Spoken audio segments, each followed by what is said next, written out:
This is your world, the world of ships and the sea, and so too is this.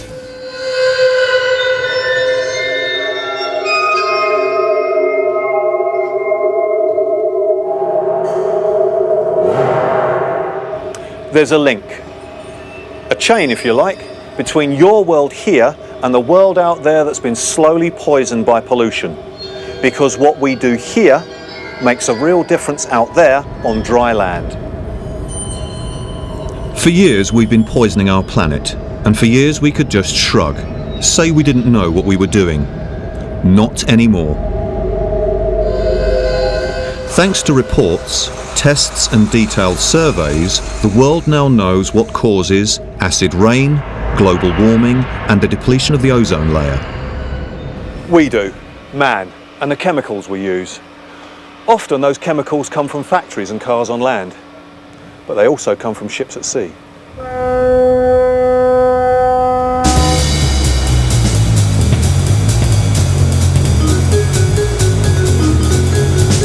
Ships like this, ships like yours. You've heard of MARPOL, the International Convention for the Prevention of Pollution from Ships? Sure you have. In the past, it's been concerned with marine pollution, pollution of the sea by oil, chemicals, garbage and sewage.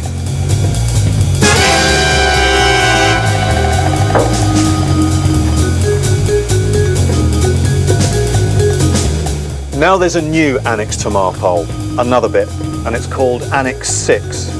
And it's all about the prevention of pollution, not of the sea, but of the air, by ships like yours. Trouble is, it's not exactly bedtime reading.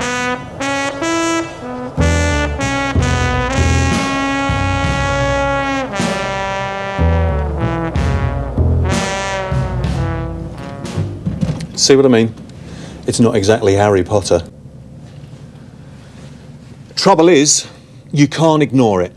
Burn the wrong sort of fuel, lose track of engine modifications, dump too much nitrogen oxide into the air, and port state authorities around the world can stop your ship from sailing. Stop you from earning a living for that family of yours back home. And you. And you. Whether you're a captain or an engineer, a cook or a seaman, this film is for you. It's about air pollution and the law, about you and your ship. It's about the fuels, chemicals and gases we use, and the facts we record that will keep your ship on the high seas and you in a job. Keep with me, all right? I'm here to help you get to grips with the new rules. Okay, now here's the heavy bit. Stick with it. That acid rain, most of it is caused by sulfur oxides and nitrogen oxides that are carried in the air and dumped on land. Coal and oil burning power plants are the main source of sulfur oxides. Nitrogen oxides come from car, truck and ship exhausts. Until a few years ago, we all thought that sulfur and nitrogen dumped by ships at sea stayed well away from land. Well, now we know that's wrong. It doesn't. It gets carried hundreds of miles to shore. Now, MARPOL Annex 6 says what we can and what we can't do. It lays down the law. And it does so, as far as you're concerned, in 4 key areas. The fuel we use. The engines that drive our ships. The gases we use to fight fires and keep things cold or insulated. The rubbish we burn. Here, right here. This is where it matters, at the main bunker manifold, where bunkers come aboard your ship. And whose responsibility is it to get it right? You've got it, yours. Everyone has a role to play, a responsibility. Bunkers, fuel oil coming onto the ship, tons of it every hour. But you're not just taking on fuel, you can't see it, you can't smell it, you're taking on sulphur too. Sulphur that will be dumped into the atmosphere after the fuel has been burned. Up through there, the funnel. It's estimated ships dump 4.5 million tonnes of sulphur into the atmosphere each year. MARPOL Annex 6 plans to put a stop to that. Despite all the words, I reckon this is good news. It'll help us all do our bit to make the world cleaner and safer. Not just for you and me, but for our kids and families. It's not just our world, it's their world too, now and tomorrow. MARPOL Annex 6 changes the law about air pollution at sea in 3 major ways. 1. By insisting that all bunkers, fuel oil, diesel oil, gas oils have a sulphur content of no more than 4.5%. 2. By creating sulphur emission control areas, blocks of water where that sulphur content in fuel oils must be even less, no more than 1.5%. Those SECAs to include, in time, the Baltic, North Sea, English Channel, South China Sea and the Straits of Malacca. 3.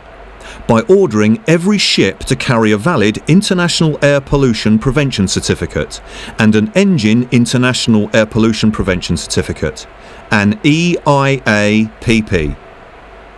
This relates to nitrogen oxides only and to engines fitted to ships whose keels were laid after January 1st, 2000, or large engine modifications after that date. To get these certificates, you've got to show that your ship conforms to the new air pollution laws in MARPOL Annex 6, and that you've got the paperwork and the validated fuel samples to prove it. Without that, port state authorities anywhere in the world have the power to stop you from sailing. And they will too. MARPOL Annex 6 covers all ships on passage over 400 gross tonnes. It also applies to fixed and floating drilling rigs, supply ships and other platforms. The aim of the new law? To limit sulphur content of any fuel oil, and thus limit the amount of sulphur oxides generated during burning. Your ship's aim? To pass any random port state inspection and show due diligence whilst keeping to the spirit of the law. So, you and your ship, this ship, tied up far from home and going nowhere? Not if I can help it.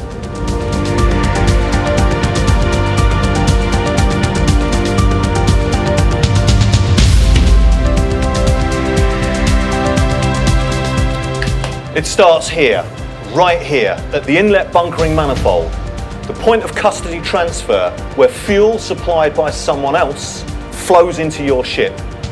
This is the place, right here, where his fuel could become your problem.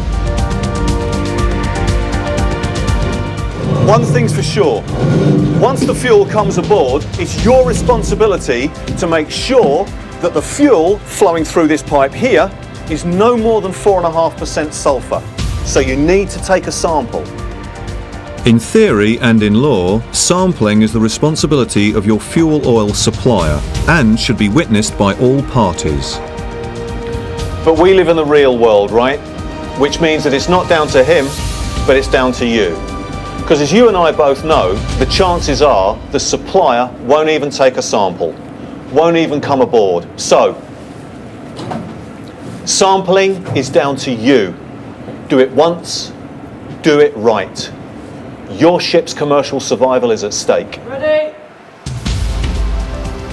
Do it by ensuring that what is taken is a fully representative sample taken by continuous drip, by using a proper sampling system like this one here. by making sure that your bunker delivery note shows grade and sulfur content at less than 4.5%. If fuel is offered at more, don't accept it. To do so would break the law and is also a detainable offence. Formally log and protest at any deviation. You're the man. The buck stops with you. Good job. Make sure the bunker delivery note you receive, the BDN, is kept for 3 years. It is now a statutory document that can be inspected at any time by Port State Authority. Protect it. Take an additional 4th fuel sample by continuous drip. This is your MARPOL fuel sample. It must be sealed with a tamper-proof security seal and properly identified. This must be witnessed by the master or officer in charge and by the fuel supplier's representative. That fuel sample must be kept for at least a year or until most sampled fuel is used up, whichever is longer. Record the taking of all fuel samples in a bunker record book and make sure the paper trail is accessible and can be easily retrieved. Think that's all there is to MARPOL Annex 6? Think again. We ain't done yet. MARPOL Annex 6 has a sting in its tail, a new piece of legislation that's going to have even more impact. On most seas, if you're burning fuel that's less than 4.5% sulphur, you're in the clear. On most seas. Most, but not all. Take a look at this. Annex 6 also makes provision for something new. Something they call sulphur emission control areas. Busy seaways around the world where that sulphur level isn't set at a maximum of 4.5%, but 3% less at 1.5%. Ships approaching those areas that don't have that purer fuel will have to burn through the bad stuff and switch to the new fuel well before they enter these clean sea areas, so that the fuel being burnt when entering the area has a sulphur content below 1.5%. And every move, every action by skipper and chief engineer must be noted, logged and recorded. To ships that carry only the purer, more expensive fuel, that's no problem, but an awful lot don't. Yet as the new law stands, that's what you've got to do. Either stay outside the sulphur emission control areas, use fuel that's only got 1.5% sulphur, or risk breaking the law. Do that, get caught, and you lose your International Air Pollution Prevention Certificate. And without that, like I said, your ship's going nowhere. She's dead in the water. There's more. Follow me.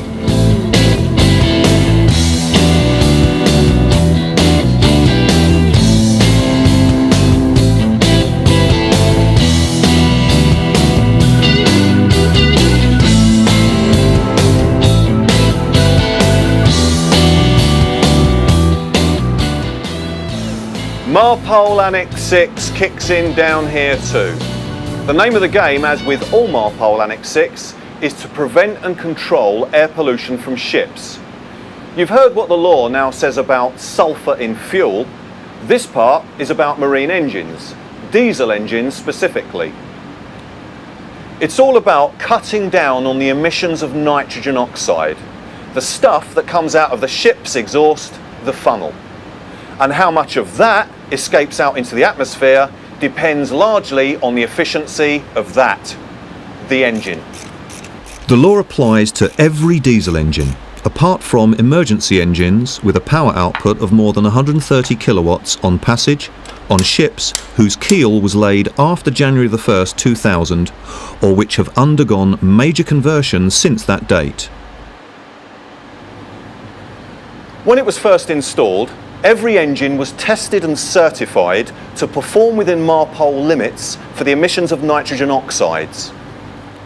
As a result, each engine was awarded one of these, an EIAPP, an Engine International Air Pollution Prevention Certificate. And to keep that certificate and stay within the law, engineers are required to conform to a new technical code and prove their engines are as efficient now as the day they were installed. And they can do this in two ways. First, by continually measuring funnel exhaust gases from each engine, a way that is both expensive and largely still in development. Second, by something known as the parameter check method, by regularly measuring, monitoring and recording engine performance now against that in place at time of build when the engine was first rated. It means keeping meticulous records in each engine's technical file and tracking through the engine record book the life and performance of every component that might affect the level of nitrogen oxide emissions from the engine. It also means an actual inspection of listed